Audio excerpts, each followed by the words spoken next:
Hey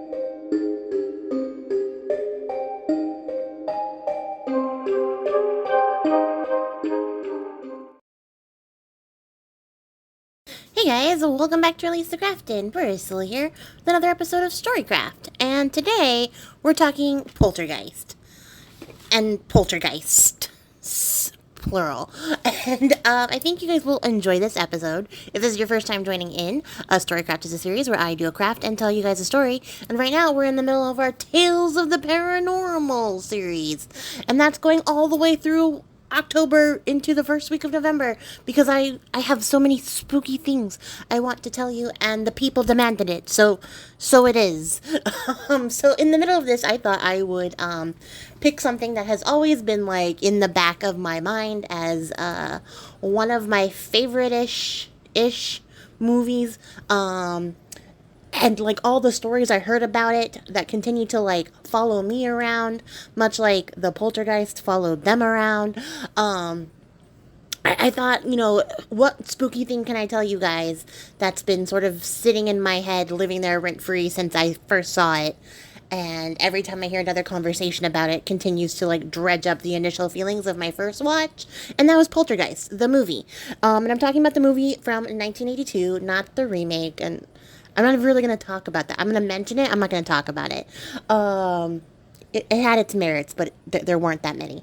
But I thought it would be fun to sort of go into the history of the movie, the stuff that's associated with it, and a little bit about the spookies themselves, the poltergeist. So stay with me. And I think a lot of this came up a little bit because I talked about the Winchester Mystery House and then the movie Winchester and the feelings I had about that. So I was like, what other Hollywood spooky type things? And then there it was. It was like, ta-da! It is now the moment in which you can talk about me. So here we are. We're talking about it. So we're just going to jump into it. Poltergeist, the movie, came out in 1982 and features actors Craig T. Nelson, Jo Beth Williams, Dominique Dunn, Oliver Robbins, and Heather O'Rourke as the Freeling family. The movie takes place in California as the family settles into their home in the Cuesta Verde housing development. Unbeknownst to the family, their home is haunted by ghosts who are being controlled by a demon known as the Beast. These entities connect to the family via the TV, and they can only be heard by the youngest Freeling, Carol Ann, played by Heather O'Rourke herself. The ghost abducts Carol Ann via closet portal and trap her in their dimension.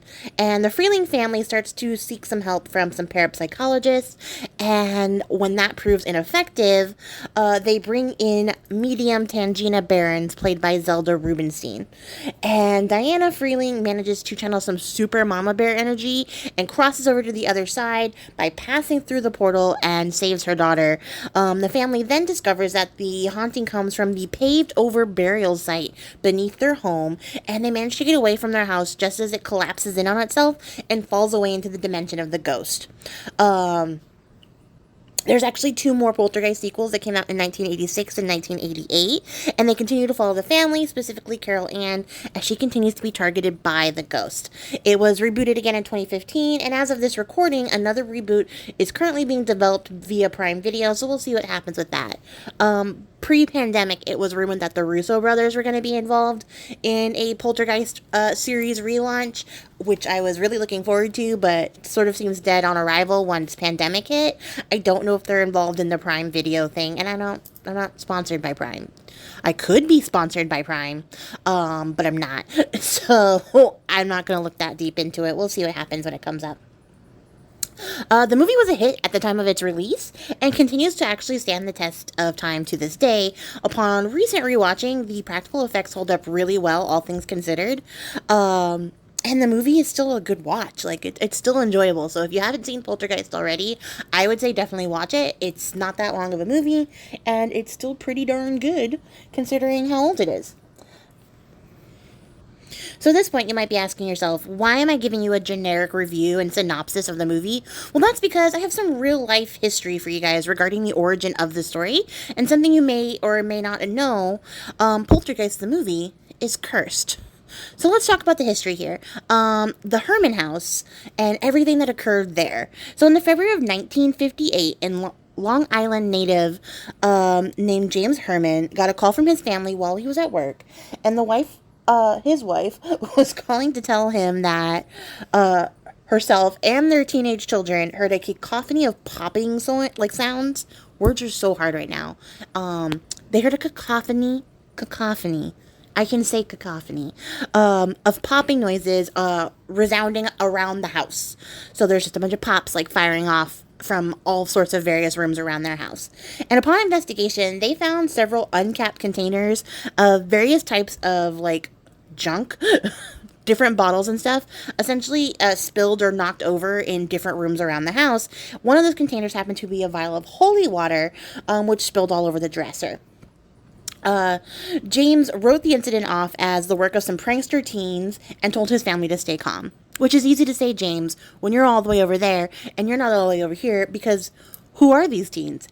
How did they get in the house? How did they set all these bottles to go off at the same time? You didn't ask those questions, James. You just told everyone to stay calm and carry on. And that was like what we thought was the end of it. But then a few days later, the incident happened again. This time in front of Mr. Herman himself. James actually witnessed the account. He could only watch in shock and horror in his bathroom as bottles began to slide across the counter as if moved by ghostly fingers. And he stayed calm and did the rational thing. He called the police. The police arrived not that long after and investigated the house, where more bottles began popping in front of them. So while the police were there, some stuff started to pop off. And they ran radio tests and electrical tests to see if there's any interference or something causing this phenomena, but they couldn't determine what the cause of the weird incidences in the Herman household were. So they left because they're police. They're not Ghostbusters, and it's too soon for the movie, so they don't exist in reality yet. The family ended up having the home blessed by a priest shortly after. This proved ineffective because the news of this spread so quickly that it was actually picked up for a feature in Life magazine, which prompted people from around the country to send letters to the family with all their theories and ideas, which in my 2023 brain sounds insane. It sounds like a huge invasion of privacy and just the wildest thing to get like your mailbox flooded with all these people's theories. It's like a living comment section, and that's awful. But that's what happened. And eventually, the idea of it being a poltergeist, being the cause of all this, started to be floated about and started to stick. So they started to think like, yeah, it might be a poltergeist causing this. So they reached out, rewind, reverse. They did not reach out.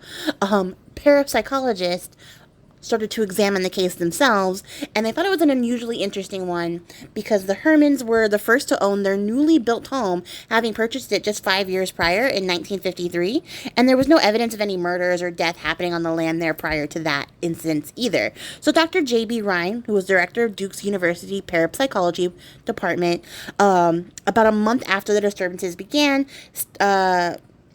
stated that he contacted the family and believed that it was because the Hermans had teenage children, which caused the poltergeist to be attracted to their home. Poltergeists are typically drawn to kids. I'll talk about that in a little bit. So Dr. Ryan and a few of his colleagues went to the house to study the phenomena and were able to record some of the activity there, but they didn't get much information beyond a few readings and interviews with the family, as the activity almost instantaneously stopped shortly after their arrival. So from February 3rd to March 10th, 70 incidents had been reported in the house, and as far as I could tell, nothing has happened there since. So I feel you wondering, what exactly is a poltergeist? Because I keep saying it, but I'm not explaining it, right? So firstly, and I apologize to my German listeners, I don't have the accent or the ability to pronounce stuff like this, so I'm going to do my best. Poltergeist is made up of two German words, polter for noise or knocking, and geist meaning spirit. Together you get knocking spirit, which is the most common expression of poltergeist. So they're the knocking ghost. A poltergeist haunting typically consists of things ranging from the childish, like throwing objects, random loud noises, sudden inexplicable messes, poking, hair pulling, to the more malicious, which is like shoving, harassing, and physical harm. Poltergeists tend to target one person, usually the youngest or the weakest, acting sort of like a big old ghost bully, and they consistently escalate their harassment over time. So it starts out with little tiny things, knocking, tapping, things being spilled, and then it starts to like ramp up in severity as time goes on. Typically, when faced with an unfamiliar audience or strangers, the haunting stops, only to be resumed when the unwanted people leave. So, when the strangers leave your house, the poltergeists just start their shit again. And victims of poltergeist hauntings tend to be written off at first, as most of the instances can be easily explained away. Your old house is like settling, that's the noise you're hearing. There's gravity, your memory, you're not remembering where you put things. And they usually aren't taken seriously until the haunting escalates to physical harm. So poltergeists are a gateway to gaslighting. So for the most part, poltergeists are usually regarded as mischievous ghosts and generally considered to be harmless. Unintended for long periods of time, however, they can cause a poltergeist to sour and turn malicious. Some circles of paranormal study believe that poltergeists aren't actually spirits, but the manifestation... words are so hard today. The manifestation of energy surrounding the quote-unquote victim. This energy builds up from trauma or anger and frustration and is released in random bursts, leading to random occurrences associated with poltergeist. So the outbursts grow in severity as the source becomes increasingly tense and frustrated by the actual haunting. So basically it's a person who has a bunch of like pent up, unspent, anger driven by emotion, and it is wildly released because they aren't in control of this energy, and strange things keep happening, and the more strange things that happen, the more agitated that person gets, thereby proving the escalation of the haunting, causing the escalation to happen. Usually removing the person from the environment or a change in their circumstances, like changing from a stressful job to an easier one, causes the haunting to stop. And I can hear you over there asking me, Priscilla, you said the movie was cursed. What's that about? So the origin of this curse seems to be skeletons. That's right. Skeletons. According to actress JoBeth Williams, who played Diane Freeling, the mother of Carol Ann, who falls into a muddy pool full of skeletons at the time of filming, she had no idea that her pool partners weren't props. They were real skeletons. She alleged that, in fact, most of the crew had no idea that the skeletons were real, and only found out later that the studio had opted to use real skeletons as prop ones, because the prop ones are typically made out of rubber, and that's way too expensive. So for years, the story had been refuted and dispelled, but recently, on the documentary show Curse Films Season 1, Episode 2, a member of the prop department actually stated that they did use real skeletons, and that this is actually a very common practice in the industry at the time. So Hollywood has been using real skeletons from India specifically since its early days, and they can't be seen in films. They can be seen in films like Frankenstein, Dawn of the Dead, and Apocalypse Now. So they actually do use real skeletons, and they did for a very, very long time, and might sometimes do that still. I think even in the Goonies, real skeletons were used, which kind of tells you how commonplace that practice was.